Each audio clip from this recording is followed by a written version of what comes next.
اور اگر آپ نے ابھی تک ہمارا چینل سبسکرائب نہیں کیا تو فوراً سبسکرائب کیجئے، ساتھ ہی بیل آئیکن پر کلک کریں تاکہ نقلاً متواتراً بلا شبہ تھا۔ قرآن وہ ہے جو نقل متواتر کے ساتھ ثابت ہے۔ اختلاف قرات قرآن نہیں ہوگا، شاذ قرات قرآن نہیں ہوگا۔ قرآن وہ ہے جو نقل متواتر کے ساتھ ثابت ہے اور ہمارے پاس کتابی شکل میں موجود ہے۔ یہ ہوگی قرآن کی ڈیفینیشن۔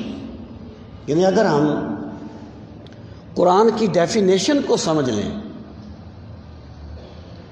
تو بہت سی باتیں اپنے آپ ختم ہو جاتی ہیں۔ مثلا ایک صاحب ہیں، انہیں صحابہ کرام پہ طعن کرنے کا بڑا شوق ہے۔ یا تو صاف کہیں نا میں اس گروہ سے ہوں، وہ صحابہ کو نہیں مانتے، تو بات سمجھ آتی ہے۔ اپنے آپ کو سنی بھی کہنا اور پھر صحابہ کرام پہ طعن بھی کرنا۔ وہ کہتے ہیں دیکھو کہ وہ جو منافق ہو گئے وہ بھی تو صحابی تھے نا۔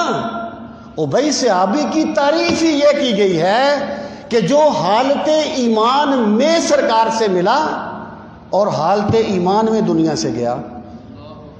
من لقی النبی صلی اللہ علیہ وسلم مومنا بہ ومات علی الاسلام، جو بندہ سرکار سے حالت ایمان میں ملا اور حالت ایمان میں دنیا سے گیا وہ ہے صحابی۔ جو مرتد ہو گیا وہ صحابی کیسے ہو گیا؟ اس کو تو ڈیفینیشن ہی ثابت نہیں ہوتی۔ تو اس طریقے سے ڈیفینیشن ایک کنسپٹ کلیئر کر دیتی ہے۔ سامعین محترم، اب آ جائیں نزول قرآن کی طرف۔ نزول قرآن کے دو دور ہیں، ایک مکی اور ایک مدنی۔ یہ جو صورتیں مکی اور مدنی ہوتی ہیں تو مکی صورتیں وہ نہیں ہوتی جو مکہ مکرمہ میں نازل ہوئی ہوں، اور مدنی وہ نہیں ہوتی جو مدینہ منورہ میں نازل ہوئی۔ اس میں جو امتیاز ہوتا ہے وہ وقت کے اعتبار سے ہوتا ہے۔ جو صورتیں ہجرت مدینہ سے پہلے نازل ہوئی وہ مکی ہیں، اور جو صورتیں ہجرت مدینہ کے بعد نازل ہوئی وہ مدنی ہیں۔ یعنی الیوم اکملت لکم دینکم حجۃ الوداع کے موقع پر نازل ہوئی، حجۃ الوداع کے موقع پر مکہ مکرمہ میں نازل ہوئی، لیکن یہ آیت مدنی ہے، مکی نہیں ہے، کیونکہ یہ ہجرت مدینہ کے بعد نازل ہوئی ہے۔ اچھا، اب جو صورتیں ہیں مکی اور مدنی، بہت سی صورتیں ہیں، کوئی تقریباً 86 جو ہیں وہ مکی صورتیں ہیں اور 28 مدنی صورتیں۔ اس کا یہ مطلب نہیں ہے کہ مکی صورتوں میں تمام آیات مکی ہیں اور مدنی صورتوں میں تمام آیات مدنی ہیں، اس طرح نہیں ہے۔ اب یہاں پر ایک اور بات پہ آپ غور فرما لیں۔ قرآن مجید کی جو ترتیب ہے، یہ دو ترتیبیں ہیں قرآن مجید کی۔ ایک کو کہتے ہیں ترتیب نزولی، ایک کو کہتے ہیں ترتیب توقیفی۔ ترتیب نزولی اور دوسری ترتیب توقیفی۔ توقیفی یہ وقف وقف ہو، آگاہ کر دینا، کسی کو واقف کر دینا۔ ترتیب نزولی کیا ہے؟ جس ترتیب سے قرآن نازل ہوا وہ ترتیب نزولی ہے۔ پہلے العلق کی آیات آئیں، پھر مزمل کی آیات آئیں، پھر مدثر کی آیات آئیں، یہ ترتیب نزولی ہے۔ لیکن جب رسول کریم صلی اللہ تعالیٰ علیہ وآلہ وسلم کاتبین وحی کو کوئی آیت نازل ہوتی، آپ کاتبین وحی کو بلاتے اس کو لکھوانے کے لیے، تو سرکار کیا فرماتے ہیں کہ اس آیت کو فلاں صورت میں فلاں آیت کے بعد لکھو۔ کیوں؟ قرآن مجید اصل لوح محفوظ میں ہے، بل ہوا قرآن مجید فی لوح محفوظ، لوح محفوظ میں ہے۔ ایک اس کی وہ ترتیب ہے جس پر لوح محفوظ میں ہے، اور ایک ترتیب وہ ہے جو جس ترتیب سے نازل ہوا ہے۔ جس ترتیب سے نازل ہوا ہے۔ نازل کس طریقے سے ہوا؟ ایک صحابی نے سوال کیا، ایک آیت نازل ہو گئی۔ کوئی واقعہ پیش آیا، ایک آیت نازل ہو گئی۔ رسول کریم صلی اللہ تعالی علیہ وآلہ وسلم نے جو قرآن مجید لکھوایا ہے وہ ترتیب نزولی سے نہیں لکھوایا، لوح محفوظ والی ترتیب سے لکھوایا ہے۔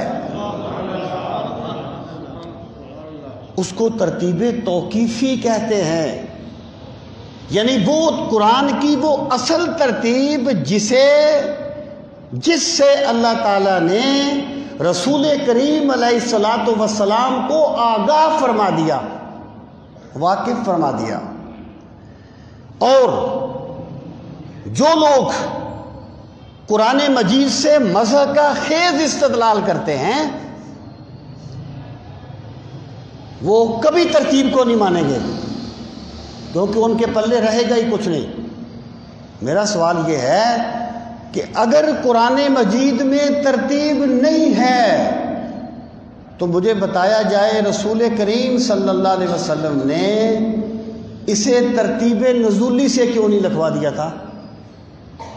دعو ہذہ السورہ بعد ہذہ السورہ، دعو ہذہ الآیہ بعد ذالک الآیہ، اس آیت کو فلاں آیت کے بعد لکھو، اس سورت کو فلاں سورت کے بعد لکھو۔ آخر اس کو بدلنے کا مقصد کیا تھا؟ میرے بھائی دیکھیں، میری بات یاد رکھیں، قرآن مجید کی ترتیب صحابہ نے نہیں بنائی، قرآن مجید کی ترتیب خود صاحب قرآن صلی اللہ علیہ وسلم نے بیان فرمائی ہے۔ جن لوگوں کے دلوں میں بغض ہے نا صحابہ کا، وہ کہتے ہیں کہ صحابہ نے ترتیب بدل دی، وہ تو بہت کچھ کہتے ہیں۔ صحابہ نے ترتیب نہیں بدلی۔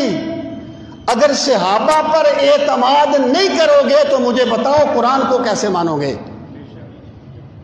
صحابہ نے قرآن مجید کی ترتیب وہی رکھی ہے جو رسول کریم صلی اللہ علیہ وسلم نے جس ترتیب سے قرآن لکھوایا تھا۔ سامعین محترم، یہ جو ترتیب ہے اس کو علم المناسبہ کہتے ہیں، کہ آیات کا آپس میں ربط، صورتوں کا آپس میں ربط۔ کیونکہ میرا اس پر تھیسز ہے اس لیے مجھے اس پر کچھ تھوڑی بہت معلومات ہیں، میں بات کو اتنا طول نہیں دوں گا، میں اگلی چیزوں پر اب آؤں گا۔ دو دور ہو گئے نزول قرآن کے، ایک مکی دور اور ایک مدنی دور۔ اور جو قرآن مجید کی سورتوں کے نام ہیں، ٹھیک ہے ایک نظریہ ہے، میں ان کی نیت پہ شبہ نہیں کرتا، ایک نظریہ ہے کہ قرآن مجید کی سورتوں کے جو نام ہیں ان کا مضامین سورت کے ساتھ کوئی تعلق نہیں ہوتا، بلکہ یہ محض تعارف کے لیے ہے، جیسے البقرہ ہے۔ لیکن حق یہ ہے کہ قرآن مجید کی سورت کا نام پوری سورت کے مضامین کی طرف اشارہ کرتا ہے۔ میں نے انشاءاللہ تعالیٰ اپنی تفسیر میں اس پہ بہت زور دیا ہے کہ سورت کا مضامین سورت کے نام کا مضامین سورت سے کیا تعلق ہے۔ سورتوں کے نام بھی خود سرکار نے رکھے ہیں، قرآن کی ترتیب بھی خود سرکار نے مقرر کیا ہے۔ سامعین محترم، اب دیکھیں، آپ ایک چیز سنتے ہیں کہ سورہ توبہ کے شروع میں بسم اللہ نہیں ہے۔ لوگ کہتے ہیں کہ جی کیوں نہیں ہے بسم اللہ، پھر اس کے وہ اپنے اپنے ذوق کے مطابق جواب دیتے ہیں، کہتے ہیں جس میں جہاد کا حکم ہے، جہاد کا حکم تو اور بھی بڑی صورتوں میں ہے۔ حضرت عثمان غنی سے پوچھا گیا کہ یہاں پر آپ نے بسم اللہ کیوں نہیں لکھی؟ حضرت عثمان غنی نے فرمایا یہ صورتیں آخر میں نازل ہوئی اور رسول کریم علیہ الصلوۃ والسلام کا وصال ہو گیا، ان صورتوں کے مضامین اتنے یکساں ہیں کہ من وجہ یہ دو صورتیں ہیں اور من وجہ یہ ایک صورت ہے۔ یعنی کیسے آپ کہتے ہیں کہ صحابہ کرام نے اس میں ترتیب کو ملوز خاطر نہیں رکھا؟ اس کی ترتیب مضامین کے اعتبار سے ہے، اور رسول کریم صلی اللہ علیہ وسلم نے خود طے فرمائی تھی۔ اب آ جائیں تدوین قرآن کی طرف۔ سامعین محترم، تدوین قرآن سے کیا مراد ہے؟ دوانا یدونو تدوین، اس کا مطلب ہوتا ہے کسی چیز کو کتابی شکل دینا۔ دیوان آپ کسے کہتے ہیں؟ جب ایک شاعر کا پورا کلام ایک کتابی شکل میں آ جائے اسے دیوان کہا جاتا ہے۔ درد و غم کتنے کیے جمع تو دیوان بنا۔ تدوین قرآن کیا ہے؟ تدوین قرآن یہ ہے کہ قرآن مجید کتابی شکل میں ہم تک کیسے پہنچا۔ سامعین محترم، ایک چیز آپ یاد رکھیں، قرآن مجید کا محافظ اللہ ہے۔ اِنَّا نَحْنُ نَزَّلْنَا الذِّكْرَ وَإِنَّا لَهُ لَحَافِظُونَ، ہم نے اس قرآن کو نازل کیا اور ہم ہی اس کی حفاظت فرمانے والے ہیں۔ لیکن یہاں پہ کام اللہ ہی کرتا ہے، لیکن اللہ خود آ کے نہیں کرتا، اللہ کسی سے لیتا ہے۔